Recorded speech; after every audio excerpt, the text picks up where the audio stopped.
انتقاداتك مولاي هشام لاذعة بالنسبة لمحمد السادس وبعد ذلك على حكمه، تقول مثلا إنه سمي بملك الفقراء لكنه جعل الوعود تتراكم ودون الوفاء بها، وذلك رغم أن العديد من مراقبين الشأن المغربي يعتقدون أن هناك ويقولون أن هناك إصلاحات تمت خلال حكم وخلال عهدة محمد السادس المتواصلة. ليس هذا ما تظنونه اليوم؟ أولا أريد أن أقول شيء بالنسبة لهذا اللقب أمير الفقراء.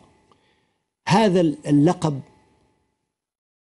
عبارة عن شيء بحثت أو تم البحث عنه من قبل بعض المكاتب، بعض الشركات المختصة بالتواصل في باريس، ثم بحثوا في الكتب الفرنسية ووجدوا هذا اللقب.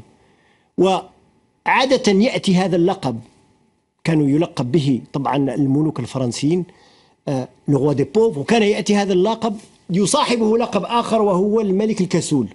فهذا من منتهى البطش ومن منتهى اللامسؤولية من أتى وأحضر وأدخل هذا في أدبيات اللغة السياسية وأدبات والقاموس المغربي السياسي الجديد. هذا